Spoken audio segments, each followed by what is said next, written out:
안녕하세요. 네. 저랑 이제 식품영양관계법규에 대해서 강의하도록 하겠습니다. 식품영양관계법규는 말 그대로 법에 대한 것들을 배울 거예요. 법률에 대한 걸 배우기 때문에 이것도 마찬가지로 제가 OT 좀 진행하고 나서 어떻게 강의하겠다는 거 먼저 설명드린 다음에 수업 시작하도록 하겠습니다. 그래서 식품영양법규 같은 경우는 일단 법이라서 한 글자도 틀리면 안 돼요. 그러다 보니까 어쩔 수 없이 암기를 해야 되고요. 저희가 읽어보고 나서 이제 이해가 된다, 이건 맞다라고 하셔도 정답이 아닌 경우가 많아요.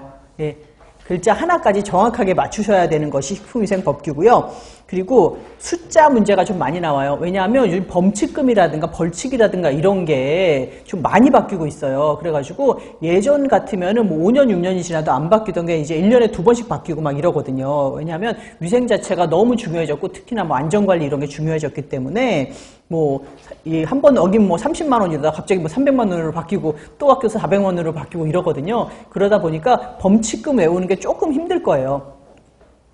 그리고 이제 문제 하면서 저랑 이렇게 쭉 풀면서 법규 같은 경우는 뭐가 조금 까다롭냐면 이러 해가지고 이런 것이 해당된다라고 하면서 괄로해 놓고 하지만 해당 안 되는 것이 가끔 하나씩 있거든요. 그런 게 주로 문제 나오는 편이니까 그런 거 제가 좀 자주자주 짚어드리고요. 그리고 또한 저랑 지금 수업을 하지만 좀 이따가 또 바뀔 수도 있어요, 법이. 그럴 때마다 제가 업데이트를 좀 해드릴게요. 근데 실제로 제가 지금 경험상 바뀐 거는 한 1년 지나지 않고 시험 문제는 잘 안 나와요. 그러다 보니까 그런 것도 좀 체크를 해드릴게요. 제가 여러분들이 그 국가고시원 가면 뽑을 수 있는데 식품위생법규 이거 범위에 대해서 먼저 한번 볼게요. 범위를 이쪽에다 두시고 그 다음에 오른쪽에다가 법규 이론서 이렇게 빨간 책을 두시고 동시에 볼게요. 이렇게 보시면은 식품영양관계법규에서 실제로 우리가 배워야 될 법은 하나, 둘, 셋, 넷, 다섯, 6가지입니다.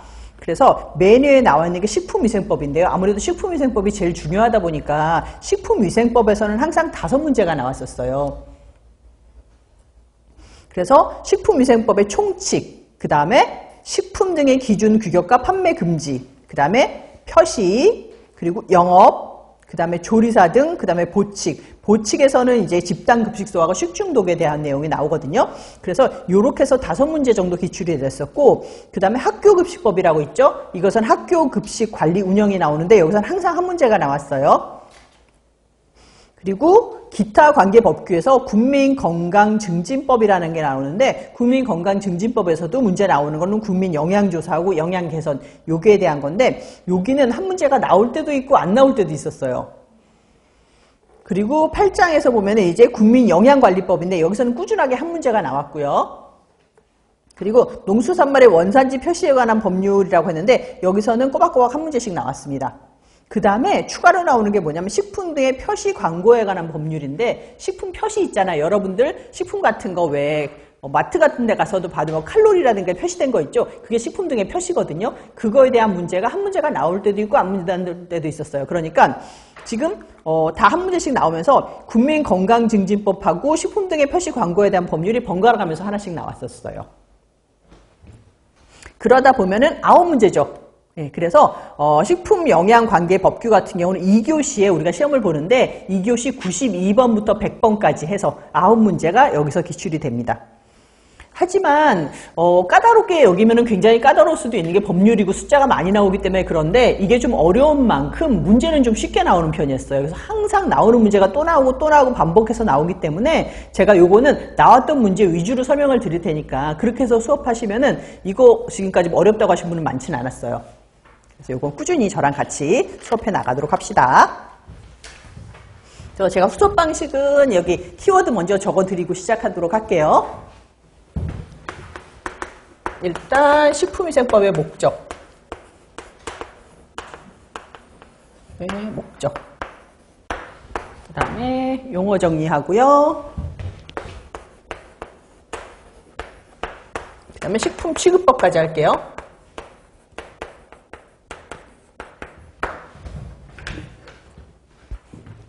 그래서 이번 시간에 할 거는 식품위생법의 개념 및 총칙인데 식품위생법의 목적, 그 다음에 용어 정리, 법규다 보니까 법률이다 보니까 용어 정리를 반드시 법률에 맞춰서 해야 돼요. 그리고 식품 취급법까지 하도록 하겠습니다.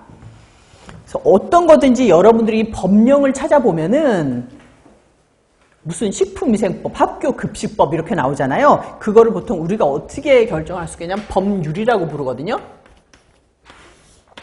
식품위생법이나 뭐 국민건강증진법이라든가 국민영양관리법 같은 게 법률에 해당하는 거고, 요 밑에 우리가 뭐가 있냐면 시행령이라는 게 있어요. 시행령.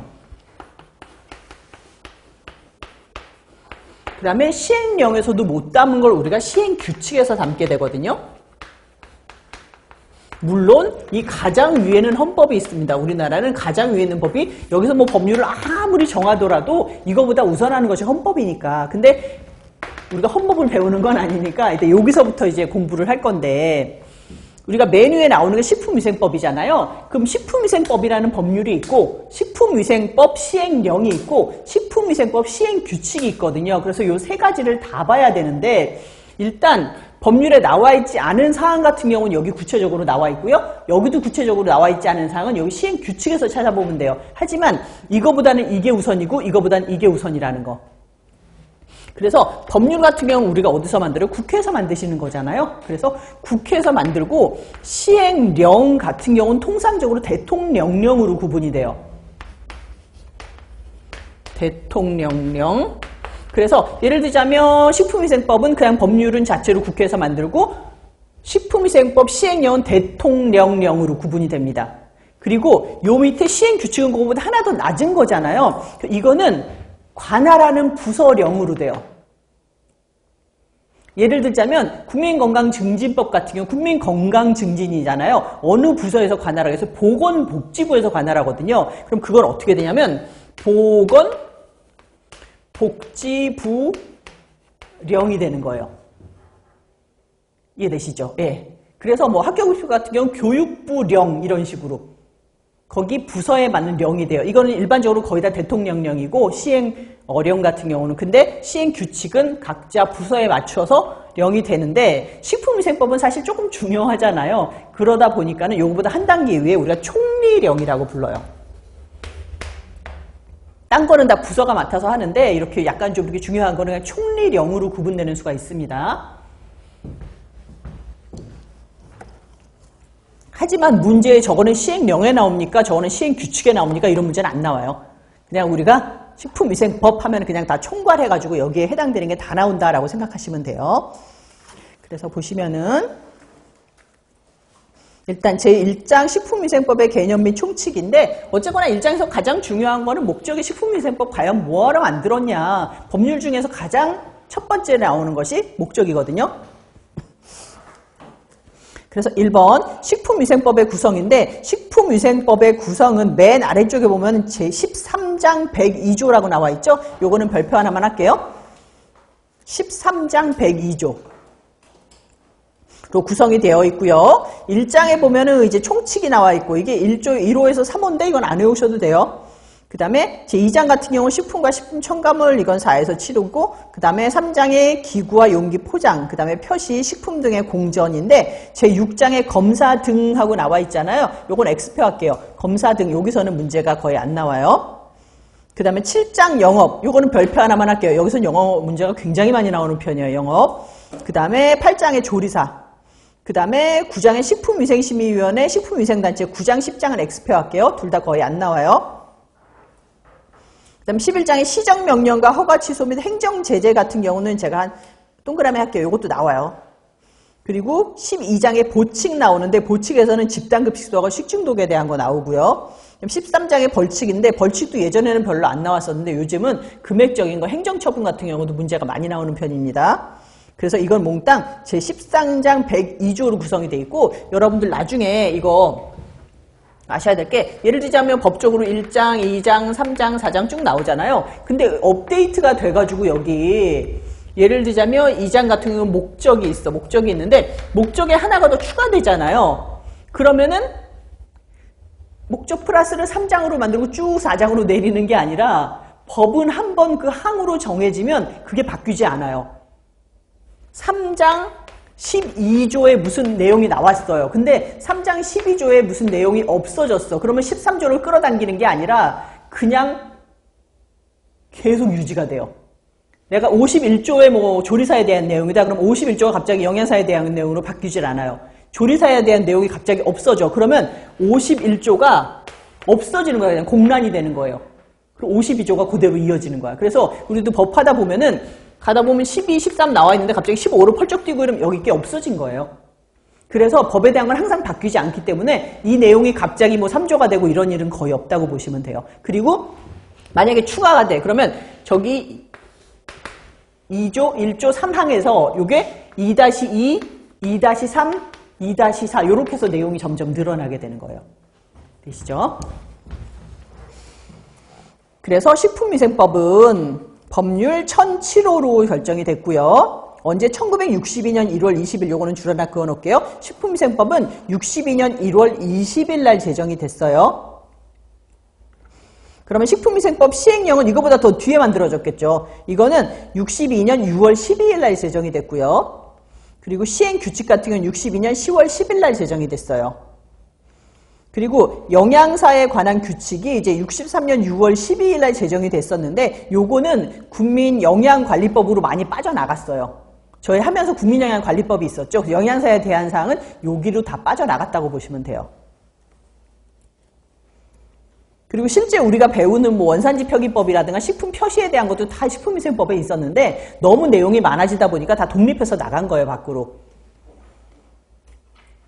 그래서 3번의 식품위생법의 목적에는 별표 하나만 할게요. 식품위생법의 목적은 크게 3가지가 있는데 기억은 식품으로 인하여 생기는 위생상의 동그라미 이렇게 위해를 방지하기 위해서 위생상의 위해를 방지하기 위해서 2번 식품 영양의 동그라미 이렇게 질적, 양적이 아니라 질적 향상을 도모하기 위해서 3번에는 식품에 대한 올바른 정보를 제공하여 국민보건 증진에 이바지하기 위해서 이래서 우리는 식품위생법을 만들었는데 그럼 이 중에서 가장 중요한 게 뭐냐면 1번이에요. 식품으로 인하여 생기는 식품위생상의 위해를 방지하기 위하여. 그래서 결론적으로 보면 식품위생법이지만 말은 식품위생법인데 이거를 뭐 국민의 위생을 높이기 위하여 아니면은 뭐 양적으로 질적으로 우리가 좋은 음식을 먹기 위하여 아니면은 온 국민의 뭐 위생을 지키기 위해 이게 아니라 식중독 생기는 거 방지하려고 식품상의 위해를 방지하려고 식품위생법을 만든 거예요. 이해되시죠? 네, 그렇게 됐고 그 다음에 4번의 용어의 정의인데 이거는 별표 2개만 할게요. 이건 문제 굉장히 많이 나오는 편이에요. 왜 법적인 용어기 때문에 한 글자도 틀리면 안 된다고 말씀을 드렸잖아요. 그래서 용어의 정의는 여러분들이 통으로 외워두시는 게 좋은데 이 많은 거 다 외울 수 없으니까 주로 많이 나오는 거 위주로 설명드리겠습니다. 1번 식품이라는 거는 그러니까 우리가 식품이 뭐예요? 그럼 우리는 뭐 먹는 거 이런 거 다 얘기하는 거예요. 이렇게 하면 맞는 것 같은데 그게 아니라 법이기 때문에 정확하게 써야 된다고 그랬거든요. 식품은 모든 음식물이다. 근데 뭐를 제외한다? 의약으로, 약으로 섭취하는 것은 제외란 말이 들어가 있어야 돼요.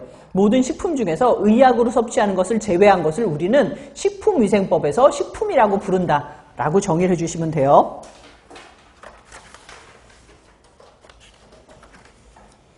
그리고 이제 식품 첨가물이라는 정의가 나오는데 식품을 우리 했죠. 그럼 식품 첨가물은 뭐냐면 식품을 제조, 가공, 조리 또는 보존하는 과정에서 감미, 착색,漂백 또는 산화방지 등을 목적으로 식품에 사용되는 물질을 우리는 식품 첨가물이라고 한다. 그래서 기구, 용기, 포장을 살균, 소독하는 데 사용되어 간접적으로 식품에 옮아갈 수 있는 물질을 포함한다라고 했어요. 그래서 우리가 이거를 몽땅 다 식품 첨가물이라고 하고 식품을 내가 조리하는 과정에서 이렇게 뭐 감미, 착색 같은 거 색깔 내기 위해서 들어가는 것도 전부 다 식품 첨가물이라고 하는데 어쩔 수 없이 식품에 옮아갈 수 있는 것도 우리는 식품 첨가물이라고 한다는 얘기예요. 예를 들자면 급식소에서 우리가 그릇을 닦아요. 그러면은 그릇 같은 경우는 이렇게 매끄럽게 하기 위해서 우리가 식기세척기에서 사용하는 물품들 있잖아요. 그런 세제 같은 거 그런 게 옮아갈 수도 있단 말이에요. 그럴 때면 그런 걸 또 첨가물이라고 부를 수도 있다는 거죠. 그리고 세 번째 화학적 합성품인데 이거 저희 줄 한번 그을게요. 화학적 합성품은 문제에 좀 자주 나오는데 화학적 수단으로 원소 또는 화합물의 분해 반응 외에 화학 반응을 일으켜 얻은 물질. 이건 분해 반응은 아니라는 얘기예요. 분해 반응 외에 뭐 축합 반응이라든가 이런 거에서 얻어지는 물질을 우리가 화학적 합성품이라고 불러요. 분해 반응만 빼고. 그 다음에 4번의 기구인데 기구 좀 잘 틀리시는데요. 기구는 우리가 쉽게 생각하는 기구랑 조금 느낌이 달라서 그래요. 기구는 음식을 먹을 때 사용하거나 담는 것을 우리가 기구라고 부르고요. 그 다음에 식품 또는 식품 첨가물을 채취, 제조, 가공, 조리, 저장, 소분. 소분 중에서는 완제품을 나눠 유통 목적으로 재포장하는 것, 운반, 진열할 때 사용하는 것 중 하나에 해당하는 것으로서 식품 또는 식품 첨가물에 직접 닿는 기계, 기구나 그 밖의 물건을 우리가 기구라고 하는데 여기 중요한 게 뭐냐면 관로해 놓은 거에 별표 하나만 할게요.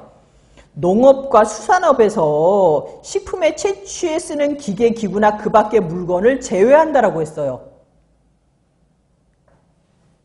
그러니까 농업하고 수산업에서 식품을 캐거나 우리가 채취하는데 해당하는 걸 우리가 기구라고 부르면 안 돼요. 그죠? 나머지들 우리가 뭐 운반 진열할 때 뭐 제조 가공 조리할 때 쓰는 거 다 기구라고 하는데 우리가 식품을 채취할 때 쓰는 기계나 기구는 기구가 아니라고 했어요. 그건 뭐에 해당하는 게 뭐가 있냐면은 호미는 기구가 아니에요. 호미라든가 아니면 그물, 이거 우리가 채취할 때 쓰는 거잖아요. 그물이라든가 어망이라든가 아니면은 우리가 탈곡기 같은 거 이런 거 있죠. 우리가 그 벼 같은 거 이렇게 모으는 그런 기구 같은 거는 우리가 얘기하는 기구가 아니라는 게, 우리는 저두개 말하다가 얼떨결에 그냥 기구라고 하잖아요. 근데 식품위생법상은 그런 건 기구가 아니라는 얘기예요. 그 대신에 기구가 되는 거는 뭐 도마라든가 이런 거는 기구가 될 수 있는 거고. 그 다음에 또 하나 중요한 게 옆에 위생용품관리법 제2조 1호에 따른 위생용품은 또 빼라고 그랬어요. 이건 또 기구가 아니에요. 그래서 여기서는 기구가 아닌 거 골라내는 게 훨씬 중요한데 다른 건 다 기구라고 봐도 돼요. 우리가 주방에 들어갔을 때 눈에 띄는 거 다 기구라고 봐요. 한데 안 되는 게 홈이라든가 그물이라든가 이런 거 안 되고, 또 위생법상으로 보면 세척제, 행군 보조제, 그다음에 위생 물수건, 일회용 컵, 숟가락, 젓가락, 포크, 나이프, 빨대, 화장지, 일회용 행주, 타월, 종이 냅킨, 포장된 물티슈, 일회용 이쑤시개, 면봉, 면봉, 물첨가 티슈 같은 거, 물티슈 같은 거, 이런 거는 또 기구가 아니에요. 어렵죠? 예. 그래서 다음 중에서 기구인 것을 골라라라고 문제가 꽤 많이 나왔었어요. 그러면서 이런 애들을 다 갈라내셔야 되는 거예요. 그래서 여기 나온 뭐 행군 보조제 이런 거 있잖아요. 행군 보조제 같은 건 뭐냐면은 요즘 건조를 해야지 안 그러면 물때 자국이 너무 많이 생기기 때문에 행군 보조제 할 때 빨리 마르라고 건조 촉진제 같은 거 넣거든요. 그런 것들은 또 기구가 아니라는 거죠. 예, 이런 건 딱 기구가 아닙니다. 그래서 4번이 문제 굉장히 많이 나와요. 그 다음에 5번의 용기 포장인데, 용기 포장은 뭐냐면 식품 또는 식품 첨가물을 넣거나 싸는 것으로서 식품 또는 식품 첨가물을 주고받을 때 함께 건네는 물품. 굉장히 어렵게 써놨는데 이걸 우리가 용기나 포장이라고 불러요. 식품 같은 걸 싸거나 해서 식품을 건넬 때 같이 건네는 물품을 우리가 용기나 포장이라고 부르는데,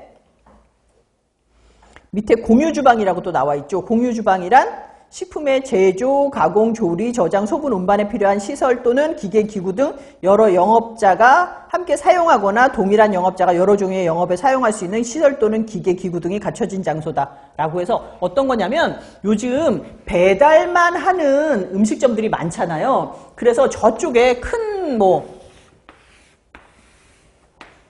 보통은 이제 아까 얘기한 게 아니라 지하 쪽이 싸잖아요, 집값이. 그러다 보니까 보통 지하 쪽에 공유주방이 커다란 게 많이 들어와 있어요. 그래서 이렇게 들어가 보면은 공유주방이라고 돼 있는데 요 중에서 주방에 요만큼은 어떤 가게가 써. 어떤 가게가 또 요만큼 써. 그래서 여기 같은 경우는 뭐 순인의 족발집이 쓰고 있어. 그럼 여기는 다 필요 없어요. 홀이 필요한 게 아니고 나는 배달만 하는 가게이기 때문에 주방을 요만큼 써서 여기서 전화 받아서 배달만 해요.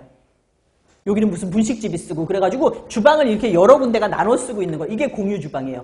근데 이거는 완전히 자기가 계약을 해가지고 쓰는 게 아니라 여기 예를 들자면 나는 요걸 한 3개월만 쓰고 싶어요. 분식집을 3개월만 하고 잘 되면은 계속 계약을 할게요 라고 할 수도 있는 거예요. 예전 같은 경우는 내가 분식집을 내려면 업체를 하나 알아봤어야 됐잖아요.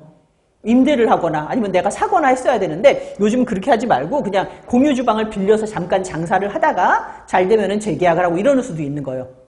아주 큰 경우에는 몇 군데 업체가 사용을 해요, 이거를. 그 다음에 내가 옆에 사는데 나는 이 주방을 없어. 주방이 없기 때문에 왜냐하면 여기가 굉장히 비싼 땅이거든. 그래가지고 없어서 나는 그냥 난 주방을 여기 쓸래. 그러면 이걸 계약해갖고 내가 쓸 수도 있어요. 나는 식사를 여기 가서 해. 만들어가지고. 그렇게 할 수도 있는 게 이게 우리가 보통 공유 주방을 뭐 고스트 키친 뭐 이런 말도 쓰게 되는데 이게 어디서 생겨난 개념이냐면요. 영국 런던에서 런던이 땅값이 너무 비싸잖아요. 그래가지고 임대하는 공간에 내가 주방을 둘 수가 없는 거야. 너무 비싸서. 그러다 보니까는 옆에 공유 주방이라고 이런 걸 해가지고 사람들이 거기를 다 그냥 주방처럼 이용하고 또 자기 집은 집대로 쓰고 이러다가 생겨난 개념인데 우리나라도 이제 임대료가 올라가고 이러다 보니까는 내가 홀은 필요 없다 나는 이렇게 주방에서 그냥 배달만 하겠다라고 하면 이런 공유주방 같은 거 많이 쓰는 거죠. 그래서 이게 공유주방에 대한 것이 위생법에 생겨난 지 한 2년밖에 안 됐어요. 예전에는 없었는데 우리나라도. 그래서 이렇게 다시 들어와 있습니다. 이게. 공유주방 그래서 식품의 제조, 가공 등등 해가지고 여러 종류의 영업에 사용할 수 있는 시설 또는 기계 등이 갖춰진 장소를 우리는 공유주방이라고 한다라고 볼 수가 있습니다. 네, 6번째 위해인데요. 위해는 식품 첨가물, 기구 또는 용기, 포장에 존재하는 위험 요소로서 인체의 건강을 해치거나 해할 우려가 있는 걸 우리가 위해라고 불러요. 위해 요소잖아요, 이게. 그래서 여기서 주의하셔야 될 게 지금 식품 들어있어요. 식품 첨가물 들어있어요. 기구, 용기, 포장 5개 들어와 있죠.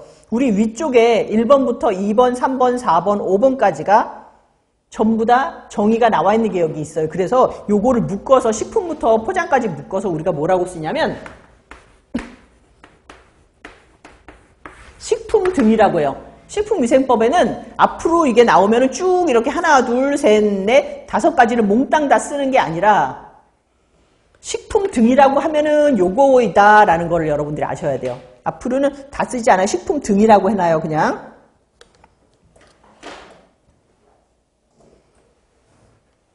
여기 화학적 합성품은 당연히 빠진 거죠. 예. 그래서 요러한 걸 우리가 식품 등에 존재하는 위험 요소다. 인체의 건강을 해치거나 해할 우려가 있는 걸 우리가 위해라고 부릅니다. 7번의 영업인데 영업은 식품 또는 식품 첨가물을 채취, 제조, 가공, 조리, 저장, 소분, 운반 또는 판매하거나 기구 또는 용기 포장을 제조, 운반, 판매하는 업을 우리는 영업이라고 불러요. 영업이 굉장히 문제 많이 나온다고 말씀을 드렸죠. 요게 저희가 3번째 시간에 배울 건데 영업에 대한 건 문제 많이 나옵니다. 그러면 영업은 이런 걸 얘기하고 영업자는 뭐냐면 그 주인이죠. 뭐 영업하는 사람인데 영업 허가를 받은 자나 영업 신고를 한 자 또는 영업 등록을 한 자. 여기서 영업하고 옆에다 알아두셔야 될 게 허가, 등록, 신고 요 3가지 반드시 알아두셔야 돼요. 우리가 영업을 하려면 반드시 영업을 신고하거나 등록하거나 허가를 받아야 돼요. 3가지 중에 1가지는 반드시 하셔야지 영업이 이루어지는 겁니다. 그 다음에 9번의 식품위생. 식품위생은 식품 첨가물, 기구 또는 용기 포장을 대상으로 하는 음식에 관한 위생이다. 식품위생 말 그대로 우리가 위에 나와 있는 식품 등에 대한 것을 모두 하는 것이 식품에 대한 위생이고요. 그리고 10번에 집단급식소가 나오는데 집단급식소가 우리가 식품위생법 정의에 의하면 영리를 목적으로 하지 아니하고 특정 다수인에게 음식물을 계속해서 공급하는 기숙사, 학교, 병원, 사회복지시설, 산업체 등등 이런 것들을 몽땅 다 우리가 집단급식소라고 하고 시행령에 의하면 1회 몇 명? 50명 이상에게 식사를 제공하는 급식소다. 이것이 집단급식소다라고 보시면 됩니다. 그래서 11번의 식품 이력 추적 관리 요거 별표 하나만 할게요. 최근에 많이 나오고 있는 문제입니다. 식품 때문에 문제가 생기면 우리가 이거를 추적해야 되잖아요. 과연 어디서 문제가 생긴 것인가. 그래서 식품 이력 추적 관리는 식품을 제조, 가공 단계에서부터 판매 단계까지 그 단계별로 정보를 다 기록을 하고 관리하여 식품의 안전성 등의 문제가 발생할 경우 그 식품을 추적하여 원인을 규명하고 필요한 조치를 할 수 있도록 관리하는 것. 여기 지금 무슨 마트에서 파는 무슨 우유, 농축, 가루가 문제가 생겼어. 그러면은 이게 어디서 문제가 생겼는지 몰라요. 지금 식품위생법상 문제가 생겼어. 판매하다가 사람들이 먹고 다 식중독에 걸렸단 말이에요. 그러면 얘가 도대체 어디서 온 거냐, 어떤 조세에서 어떻게 짜가지고 어떻게 맞는지를 다 써야 된다는 얘기예요. 그게 이력 추적 관리거든요. 그래야지 우리가 문제가 어디서 생겼는지 알 수가 있다는 거죠. 그 다음에 12번의 식중독은 식품 섭취로 인한 인체에 유해한 미생물 또는 유독물질에 의해 발생하였거나 발생한 것으로서 판단되는 감염성 또는 독소형 질환을 우리가 식중독이라고 부르고요. 13번에 집단급식소에서 식단, 우리가 메뉴라고 부르면 집단급식소의 식단이라는 건 뭐냐면 급식 대상 집단의 영양 섭취 기준에 따라서 이거 동그라미 할게, 이게 문제가 나올 건 아닌데 많이 나오더라고요. 음식명, 식재료, 영양성분, 조리방법, 조리 인력 등을 고려하여 작성한 급식 계획서다라고 보시면 됩니다. 그걸 우리가 식단, 메뉴라고 불러요. 그래서 여기까지 좀 많이 나왔던 건 뭐냐면 집단급식소의 정의 물어봤었잖아요. 집단급식소의 정의하고 그 다음에 식품위생법의 목적 물어봤었어요. 다음 중에서 목적이 맞는 것은, 아니면 가장 중요한 목적은, 식품위생법의 가장 중요한 목적은 우리가 위해를 방지하기 위해서다라고 했었고요. 그 다음에 다음 중에서 식품위생법상 용어가 제대로 정리된 것은, 잘 정리된 것은 물어보는 문제 많이 나왔었고요. 그 다음에 그거보다 더 많이 나왔었던 건 다음 중에서 식품위생법상 기구에 해당하는 것은 물어보는 게 많이 나왔습니다.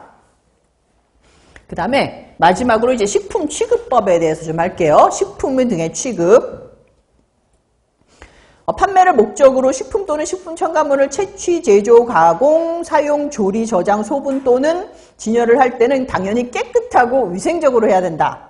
그 다음에 영업에 사용하는 기구 및 포장, 용기 포장은 깨끗하고 위생적으로 다뤄야 된다. 그리고 1번 식품 등을 취급하는 원료 보관실, 제조 가공실, 조리실, 포장실 등의 내부는 항상 청결하게 관리해야 된다. 식품 등의 원료 및 제품 중 부패 변질이 방지하기 쉬운 것은 냉장, 냉동 시설에 보관해야 된다. 이것도 맞고요.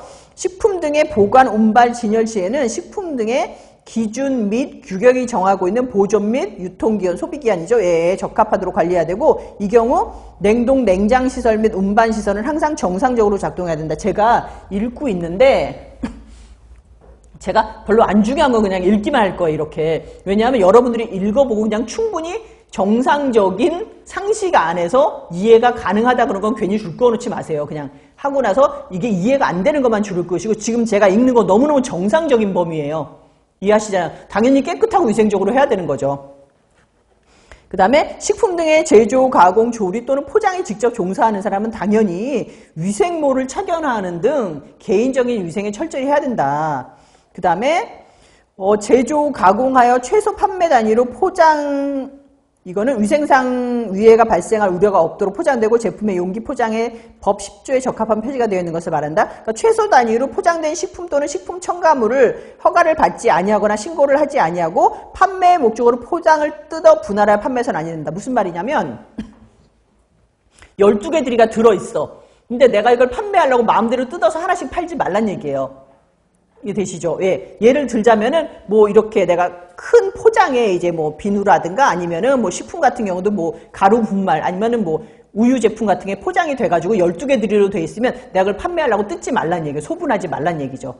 근데, 다만, 컵라면 또는 일회용 다루, 차 같은 거, 이런 거, 그 밖에 음식물에 뜨거운 물을 부어주거나 호빵 같은 경우는 우리가 구워서 쪄서도 팔잖아요. 그럴 경우 안 뜯지 못하잖아요. 하나씩 팔려면. 그래서 그런 건 뜯어도 된다는 얘기예요.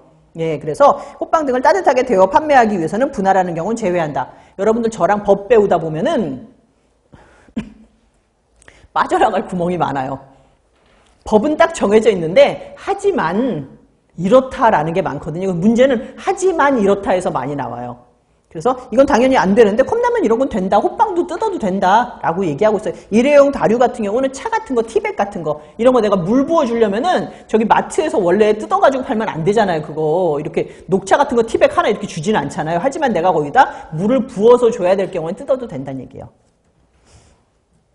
그 다음에 6번에 식품 등의 제조, 가공, 조리에 직접 사용되는 기계, 기구 및 음식기는 사용 후에 세척, 살균하는 등 항상 청결하게 유지해야 되고 어류, 육류, 채소류를 직접 취급하는 칼, 도마는 각각 구분하여 사용하여야 된다라는 거예요. 그래서 요즘 육류 같은 것도 교차오염 방지하기 위해서 육류 같은 거 쓰는 칼은 뭐 도마는 빨간색이고 칼 손잡이도 빨간색이고 해산물 같은 경우는 파란색으로 쓰고 초록색 채소 쓰고 이런 식으로 나눠서 활용하시잖아요. 그런 거 얘기하는 거고 7번에 소비기한이 경과한 식품 등을 판매하거나 판매의 목적으로 진열 보관해서는 당연히 안 되죠. 예. 그래서 여기서는 문제가 다음 중에서 식품 취급 방법이 제대로 된 것은 하고 문제 나올 수 있으니까 근데 요거는 상식선의 문제이기 때문에 여러분들이 아까 말씀드린 뭐 소분해서 판매하는 거 이런 것만 아시면 충분히 맞출 수가 있을 것 같아요. 그래서 1장 끝났고 1장 문제 풀게요.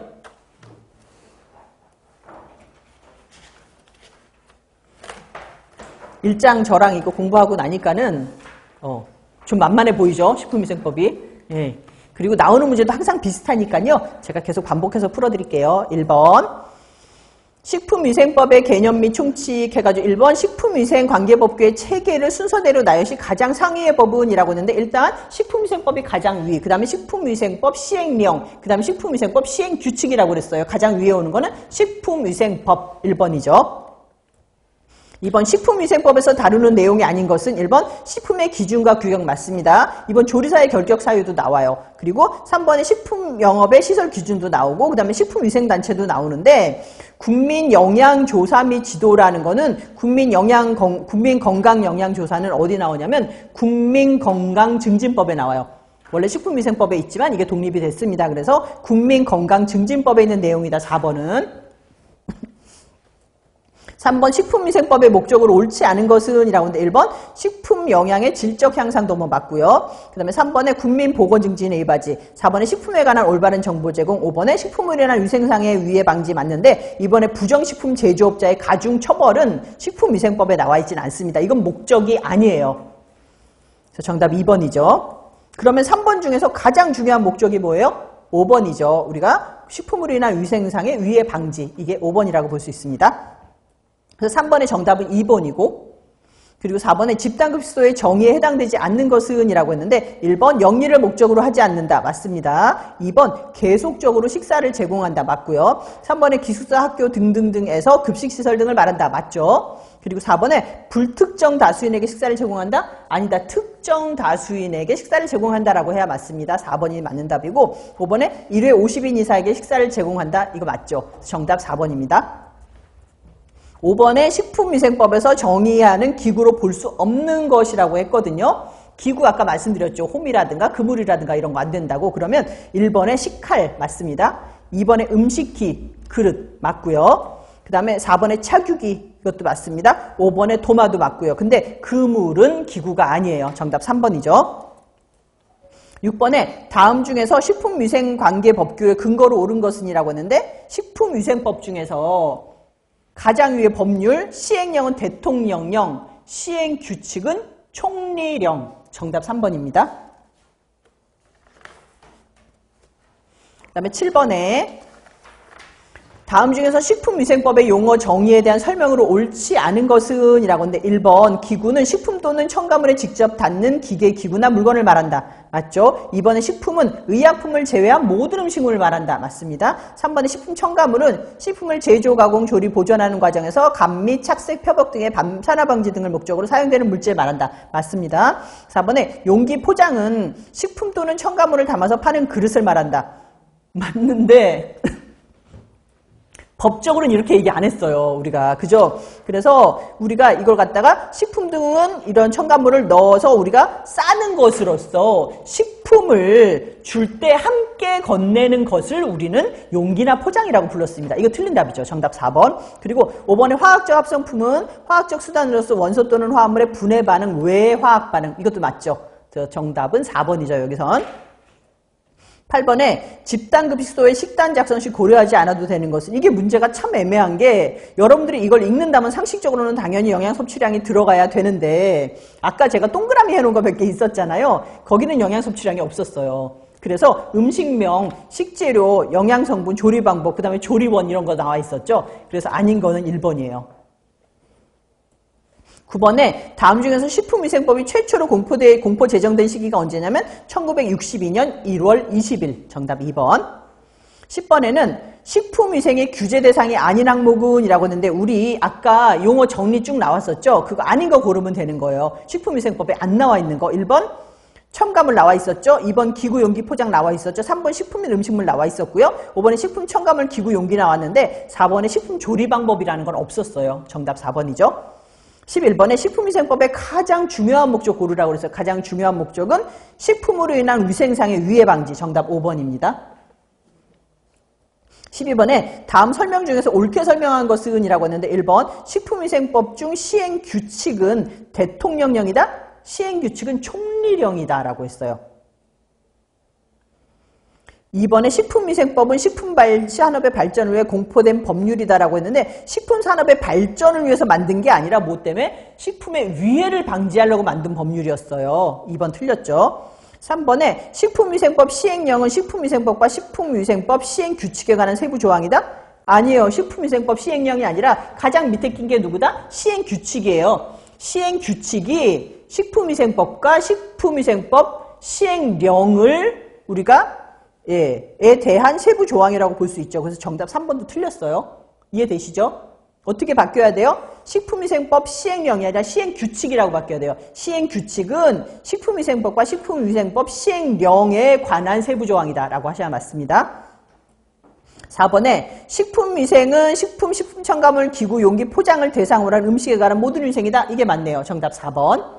5번에는 식품이란 의약으로 섭취하는 것을 포함하여 우리가 섭취하는 모든 음식은 아니다. 의약으로 섭취하는 거 빼라고 얘기했어요. 그래서 정답은 4번이죠.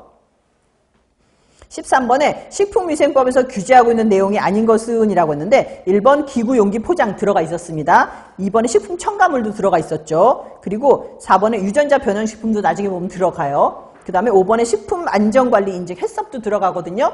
근데 건강기능성 식품은 왜 빠지냐면 건강기능성 식품에 대한 법률이 따로 있어요. 식품위생법에 안 들어가고 건강기능성 식품에 대한 법률에서 이거는 관리를 하고 있습니다. 그래서 우리 나중에 보다 보면은 농수산법에 의한 것도 여기 안 들어가고 뭐 해산물에 관한 법률에 대한 것도 안 들어가고 법률이 따로 있는 건 여기 안 들어가요. 예, 그래서 요거는 정답이 3번입니다. 그리고 14번에는 식품위생법의 정의에 따를 때 집단급식소에 해당되지 않는 곳을 골라라라고 했는데 1번 학교기숙사, 2번 공장급식소, 3번 대중음식점, 4번 병원급식소, 5번 후생기관급식소. 아닌 건 3번 대중음식점. 15번에 식품위생법의 전문은 몇 장 몇 조로 되어 있는가? 13장 102조로 되어 있습니다. 16번에 식품을 제조, 가공 단계에서부터 판매 단계까지 각 단계별로 정보를 기록 관리하여 식품의 안전성 등의 문제가 발생할 경우 그 식품을 추적하여 원인을 규명하고 필요한 조치를 할 수 있도록 관리하는 것을 우리는 식품 이력 추적 관리라고 합니다. 정답 5번. 이것도 최근에 나왔던 문제예요. 17번에는 다음 중에서 식품위생법상 화학적 합성품으로 사용할 수 없는 것이라고 했거든요. 화학적 합성품이 아닌 거. 1번 산화반응에 의하여 제조한 것, 2번 축합반응에 의하여 제조한 것, 3번 분해반응에 의하여 제조한 것, 4번 중화반응에 의하여 제조한 것, 5번 조연반응에 의하여 제조한 것. 아닌 거 하나 있었어요. 그죠? 분해반응에 의한 거는 우리가 화학적 합성품이라고 하지 않습니다. 정답 3번이죠. 18번에는 집단급식소는 1회 급식 인원이 몇 명 이상인가 라고 했습니다. 1회 50명 이상. 정답 2번. 19번에는 식품위생법상 기구에 해당하는 것은 1번 도마, 2번 호미, 3번 종이 냅킨, 4번 위생물수건, 5번은 조리용 시계. 해당하는 건 1번 도마. 20번에 이거 나와가지고 많이 틀렸던 문제예요. 2년 전에 나왔거든요. 식품위생법상 식품 재료 원료로 사용할 수, 제조 원료로 사용할 수 있는 것은 이라고 했거든요. 식품 원료로 사용할 수 있는 거. 왜냐하면 여기서 유독물질들이 들어가 있어요. 우리가 이런 거는 유독물질이기 때문에 식품으로 사용하지 못한다라고 쓰여 있는 것들이 있거든요. 그게 아닌 걸 골라라는 얘기인데 1번 곰취, 2번에 섬수, 3번에 천호, 4번에 백부자, 5번에 사리풀. 나머지 다 독성물질이에요. 근데 조금 눈치가 빠른 분들은 맞히셨어요. 곰취가 취나물이에요. 예. 그래서 곰취는 취나물이기 때문에 우리가 취나물은 잘 먹잖아요. 그래서 정답은 1번이에요. 우리가 식품위생법상 먹을 수 있는 건 당연히 취나물이기 때문에 1번이죠. 21번에 식품위생법상 식품의 정의는 이라고 하는 식품의 정의는 의약으로 섭취하는 것을 제외한 모든 음식물을 우리는 식품이라고 한다. 정답 5번. 그다음에 22번에 식품의약품안전처장이 고시하는 식품의 기준 규격에 포함되지 않는 것은 이라고 하는 식품의약품안전처장이 고시하는 우리가 식품 기준 규격의 1번 원산지 기준, 2번에 식품 첨가물 규격, 3번 기구 용기 규격, 그다음에 4번에 식품 유통 기준, 5번에 식품 보존 기준. 나머지 4가지는 많이 들어본 말인데 우리가 한 가지는 안 들어본 말이 있어요. 지금 1번 원산지 기준이죠. 원산지 기준 같은 경우 우리가 국립농산물 품질관리원이라든가 아니면 농林수산식품부라든가 해양수산부 이런 데서 관할을 하게 되는 것이 원산지 기준입니다. 이건 식품위생법에 나와 있지 않아요. 그래서 이번 시간에 한 거는 일단 식품위생법의 목적이라고 하면서 가장 큰 목적은 우리가 식품 위해를 방지하기 위한 것이 가장 큰 목적이었고요. 용어 정리를 저희가 정말 많이 했는데 식품부터 시작해가지고 기구라든지 용기라든지 이런 거, 포장지라든지 다 했었고요. 그 다음에 식품 취급법에 있어서는 지금부터 식품 취급법 엄청나게 많이 나올 건데 제가 빨리빨리 읽는 거는 여러분들 눈으로 따라오시면서 그냥 상식선에서 이해하시면 되고 제가 좀 중요하다, 이거 상식선이랑 조금 어긋난다 싶은 거는 제가 별표를 하거나 줄을 그어드릴 거거든요. 그래서 요거는 거의 다 우리나라 식품위생법이 약간 둥글둥글해요. 위생적으로 관리해야 된다, 변경할 때 우리가 바꿀 때 바꿔야 된다, 이런 식으로 돼 있는데 그런 거 말고 제가 주로 나오는 문제로 좀 설명을 드리도록 할게요. 그래서 지금 이번 시간에는 제가 식품위생법의 개념 및 총칙했었고요. 다음 시간은 식품 등의 기준 규격과 판매 금지 진행 나가도록 하겠습니다. 수고하셨습니다. 네.